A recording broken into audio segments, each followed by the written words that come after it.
Ayan, what's up mga kapitbahay, tayo nagbabalik na naman.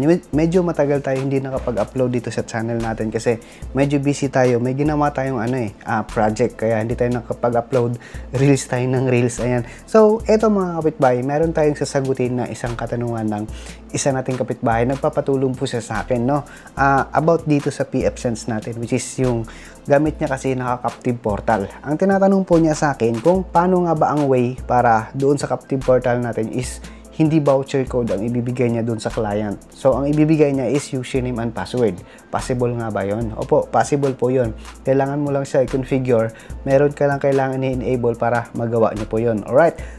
Dun po sa mga tropa nating kapitbahay na hindi familiar dito sa Captive Portal kung paano mag-enable or paano magpalit ng mukha ng Captive Portal natin. Meron pa akong video niyan kung paano palitan yung PHP file ni Captive Portal dito sa PF Sense natin para pwede mong i-customize ang gusto mong mangyari or pwede mong lagyan ng mukha, ibang mukha yung Captive Portal mo para lalabas dun sa mga client mo na magko-connect sa network mo.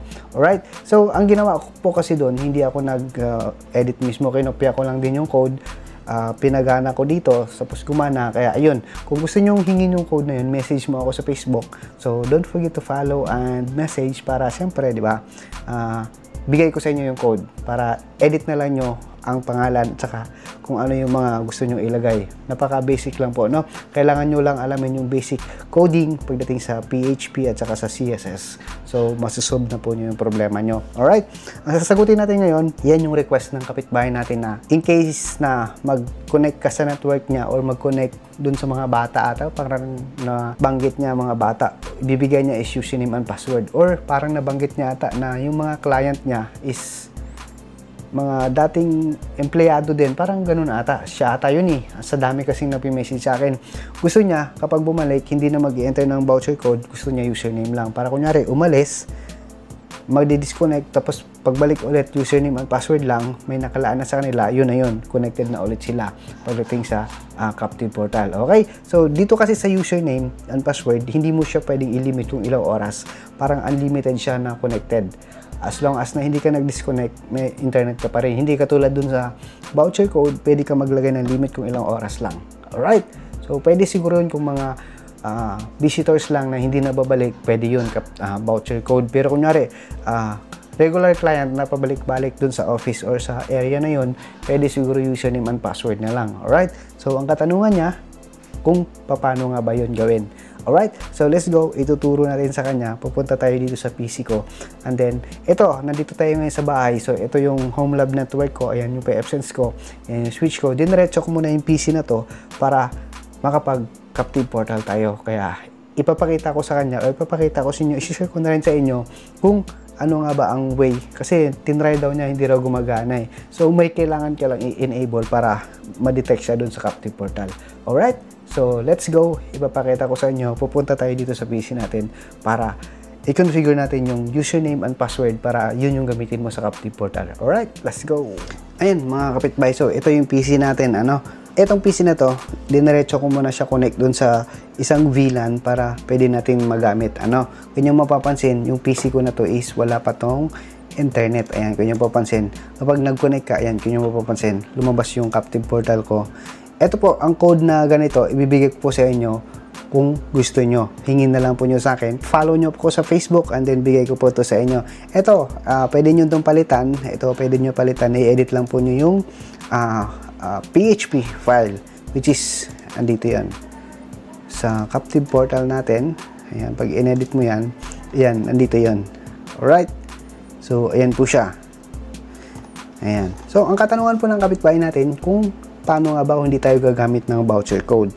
Ang gusto niya mangyari, ang ilagin niya is ito. Itong username and password. Ayan, kung gusto niyo edit, pwede naman nyo edit yan. Hindi nyo palalabasin to. I-comment lang nyo para hindi to lumabas. Ito lang, token lang. Ang token na to, pwede nyo palitan yung pangalan na token na voucher. Pwede nyo i-edit dun sa PHP. Sa akin kasi nilagay ko lang na ganyan. So, ang gusto niya, username and password. Let's go. Ipapakita ko sa inyo. So, dito yan, sa PF Sense natin, kung nyo mapapansin, wala dito sa Captive Portal, di ba? Ayan. Ito yung Captive Portal natin. Ayan, kung nyo mapapansin, Captive Portal status, walang connected. Ayan. So, punta tayo yan. Try natin mag-internet. Yung mapapansin. O di ba, ikot-ikot lang. Wala siyang internet dahil nga hindi pa tayo nakapag-login. So, paano nga ba mag-create ng username para magamit mo to? Punta ka lang dito. Napaka-basic lang na ito mga kapitbahay. Punta ka dito sa pfSense. Ayan. Punta ka dito. Ayan. Yun yung mapapansin. User management. Ayan. Create ka lang. Sample. Create tayo. Ayan. Mari, ito. Si test 1. Password. Lagay mo lang yung password. Password natin is ito lang muna. Post confirm. Ayan. Yung mapapansin. Pag sinave mo yan, ayan. So, nandyan na po siya. Si 1D. Kapag pumunta ka rito, ayan, test, lagay mo yan, test 1. Tapos, yung password natin, ganyan mapapansin. O, di ba? Access denied. Hindi pa po kasi yan natin na-enable yung kailangan natin enable. So, ang gagawin mo lang, mga kapitbahay, dun po sa tropa nating IT na nagtatanong, punta ka lang dito sa user. System, user manager, create ka lang dyan kung ilan. Marami pong pwedeng i-create na user dyan. Pwede mo mag-create ng mahigit, ewan ko, basta marami. Sa akin kasi marami umabot na ng 30 user. Ay hindi naman siguro abot ng 30 employee yung kumare galing sa ibang branch nyo papunta sa office nyo para mag-connect. Hindi naman siguro abot ng 30, siguro 10 na pinakamataas, o mga guest client mo na hindi naman palaging bumabalik, or yung mga regular client mo lang na bumabalik, yun, mga ganun. Yan, punta ka lang dyan, create ka lang dyan, user. Lahat ng user na i-create mo dyan is, pwede mo siyang i-login dito. Ayan, so sa ngayon, access denied siya kasi may kailangan ka pang i-enable.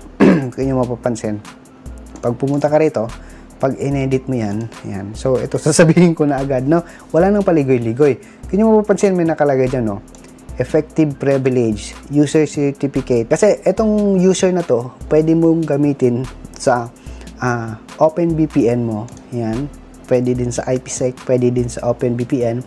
Like for example, yung nag-setup ka ng OpenVPN server dito sa pfSense mo. Ito yung gagamitin mong username papunta doon sa client na mag-connect sa ibang lugar. Which is, kailangan mo ilagay rito yung certificate niya. Ayan. So, yun yung mapapansin. Ito, may certificate CA. Yan yung kinreate ko. Pero, dahil nga, gagamitin lang natin dito sa captive portal natin, ayan, para ma-login natin dyan. So, ang kailangan mo lang gawin is, pupunta ka rito. Effective privilege, ayan. So, click mo lang yung add, ayan o, add. Tapos, hanapin mo lang yung, ayan, user services captive portal. So, kapag sinelect mo yan, sinave mo, ayan, kayo mapapansin, nandito na po siya, ayan o, sa effective privileges niya. Ayan. Nandito na po siya. So, save mo lang. Pag sinave mo yan, nandyan na po siya. Yung percent, kapag inedit mo ulit, ayan, nandyan na po siya.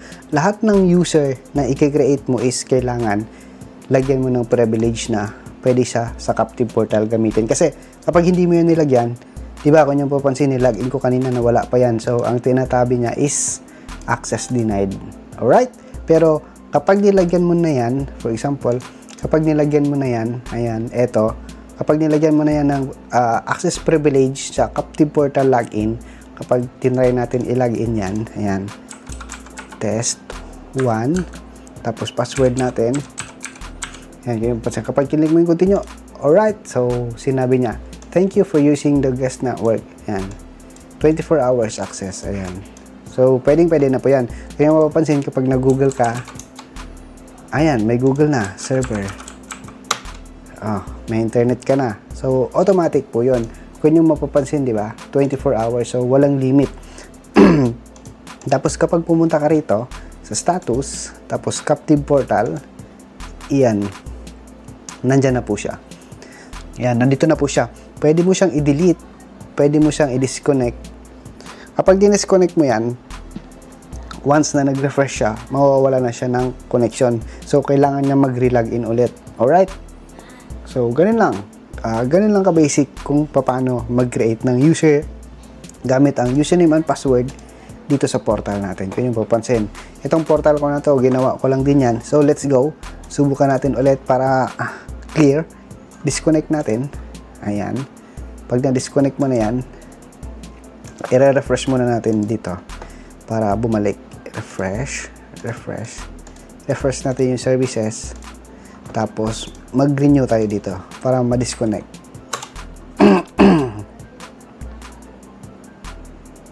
Ayan, disconnect na po siya. Ay, saan na ba yung PF Sense ko? Sorry. Ayan, yun yung mapapansin. Tanggalin muna natin yung dito sa user. Tanggalin natin para sigurado. Ayan, delete natin. So, wala na po siyang privilege. So, pag inulit natin, pag nag-browse ulit tayo, pag nag-browse tayo ng Google, close muna natin. So, dito tayo. Google. Ayan, tingnan mo, ikot-ikot. Medyo matagal lang yan mag-pop up dahil nga nasa desktop. Pero kapag sa mga laptop or iPhone or tag nito, Android, mabilis po yan. So, meron akong, minsan kasi sa iPhone, hindi to lumalabas. Meron, pero, kumari, sa unang login mo, lalabas po yan. Dahil nga, parang nagsisave ng cache. So, ang gagawin mo lang sa iPhone, if you forget mo lang yung Wi-Fi, yan, may video ako niyan, panoorin na lang nyo kung paano. Alright, so, meron ako niyan sa YouTube. Yan, kung nyo mapapansin, may lalabas yan. Yan, continue, yan, lumabas siya ulit. So, kapag nilagay natin yung test, test 1, password natin, diba, access denied. So, kailangan mo lang lagyan ng privilege. Ayan, privilege, ito, add, portal, user services captive portal, save mo lang, save, yan. Tapos once na nilagay mo rito, matik na agad yun. Test 1.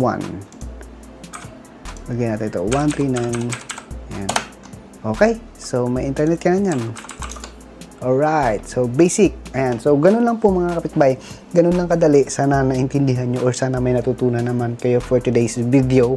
Sana kung mayroon kayong katanungan at saka hindi masyadong alam pagdating sa network or pagdating sa PF Sense, hanggat kaya natin, isi-share natin. Kaya comment down below, share. Don't forget to hit that like and share and subscribe para masaya. Alright? So, sana may natutunan kayo. Kaya peace, God bless, and thank you so much for watching. Support nyo sa channel ko. Maraming salamat. Kaya Merry Christmas and Happy New Year. Alright? Ingat po kayo lahat. God bless and peace.